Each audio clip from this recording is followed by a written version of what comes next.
puntahan muna natin tong ICC. Nako, eto na. Nag-uumpisa na pong magpakalap, no? Ng mga ebidensya. Ano sabi dito? 1PH iniutos ng International Criminal Court, ICC, no? Pre-trial chamber na simulan na ang disclosure of evidence o paglalatag ng mga ebidensya ng prosecution at defense team sa kasong crime against humanity ni dating Pangulong Rodrigo Duterte. Pero ano to no? September yata diringgin ito Siguro kinakailangan na nila yung mga ebidensya, yung mga depensa, no, para kapag dating ng panahon nung mahaba.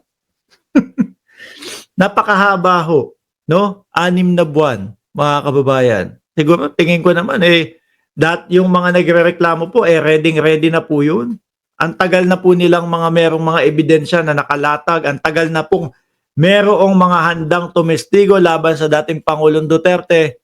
Hindi ko lang sure doon sa depensa nila dating Pangulong Duterte kung kaya agad nilang idepensa yon. Kasi kagaya nung kay Buloyski doon sa Estados Unidos, sinasabi nung kampo ni Buloyski na dinidelay daw po ng Estados Unidos. Dinidelay daw po ng Estados Unidos yung kaso sa kanila. Pinagmumukha nilang tagal na namin nag-aantay sa kanila Sila tong ayaw pa no? Pero ang katotohanan pala, sila yung humihingi ng palugit dahil sandamakbak daw yung ikinaso kay Buloyski. Mga kababayan, eto, no? Magkakaalaman. Checkmate si Digong, sabi ni CNNCM, no? At Sara matalino kung Pangulo. Checkmate si Digong at Sara sa matalino kung Pangulo. Nakalimutan nila na Marcos yan. Loko sila. Alam niyo mga kababayan, ako kahit na sumusuporta ako kay Pangulong Bongbong Marcos, mas naniniwala ako na kung hindi nila binanatan ito, kahit papaano, no? Natulungan sila nito. Wala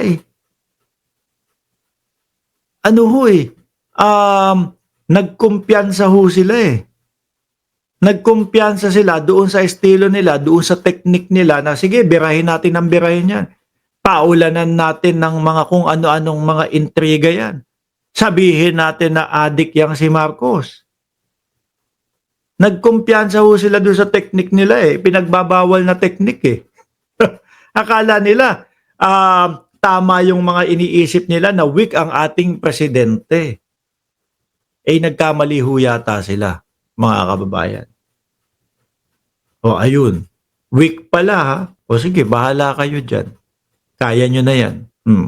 At ginampanan naman po ng ating gobyerno na hindi sila makikipagtulungan o hindi sila magbibigay ng kahit anong ebidensya.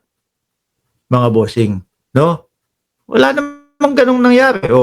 Pinatunayan naman po ng gobyerno, hindi sila nagbigay ng kahit anong ebidensya. Yun nga lang pagdating po, no, sa usapang pag-aresto at nakipagtulungan ang Interpol, hindi po kayang tanggihan ng bansang Pilipinas. Sa kadahilanan na kailangan, kumbaga, give and take tayo, hindi yung lagi naman kaming lagi naman nanghihingi ng pabor sa atin ng Pilipinas, tapos eto tayo humihingi ng pabor. Hindi nila mapagbigyan. O baka sa mga susunod hindi na tayo pagbigyan yan. Pero mali talaga diskarte, Yung mga DDS, ang hilig dating sumigaw, weak president si Bongbong Marcos. Ngayon hindi na nila maikomento o hindi na nila mailagay dyan na weak ang ating Pangulo. Wala na. No? Iba na ang naratibo nila ngayon. Magma-martial law naman daw po. Silent martial law na ba? Yun na yung pinapakalat ng mga DDS.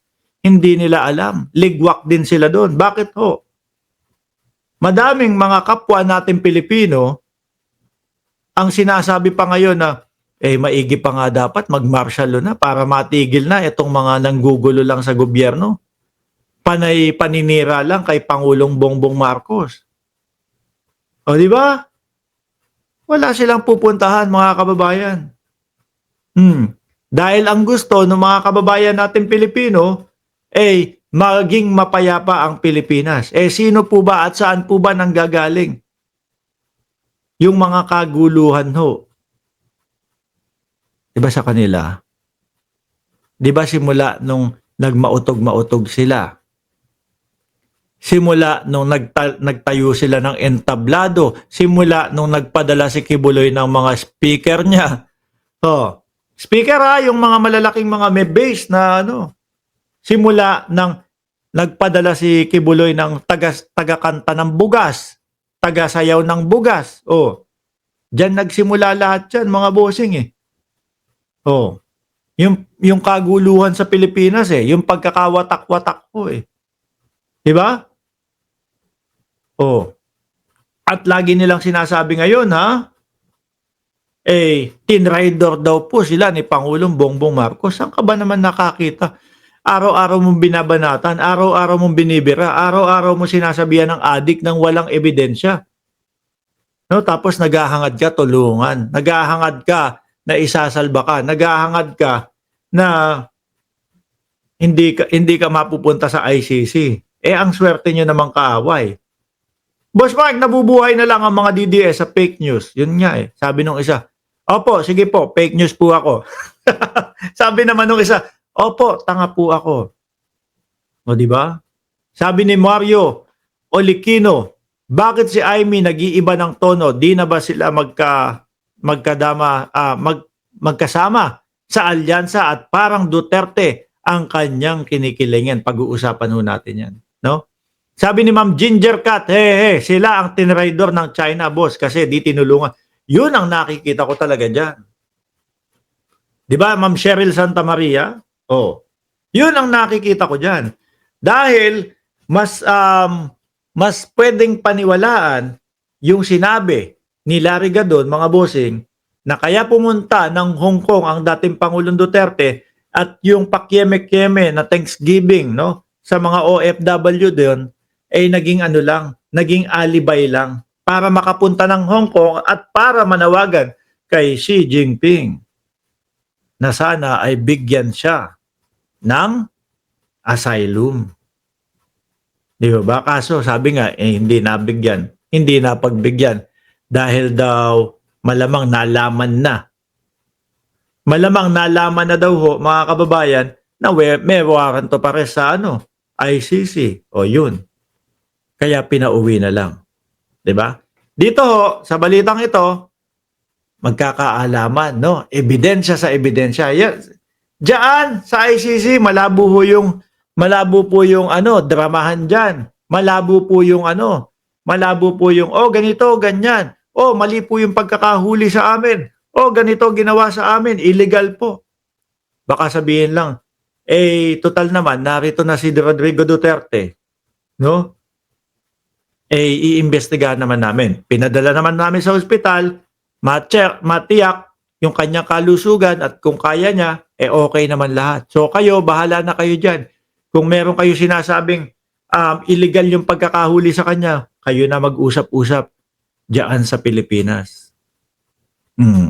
Basta kami, uumpisahan namin at susundin namin yung pagkakasunod-sunod, ng trial na ito. Pero ulitin ko sa inyo mga DDS, ang hilingin nyo, speedy trial. Para hindi na umabot ng 8 taon.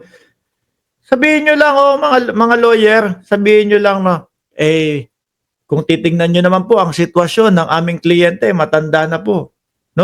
At sa nakikita namin, kung mapawalang bisa siya, mapawalang sala siya, after 8 years, baka hindi na din po umabot ang aming kliyente. Baka po pwede, mabilisan na po. Every month, meron ng hearing, hindi na every 6 months. Yan lang.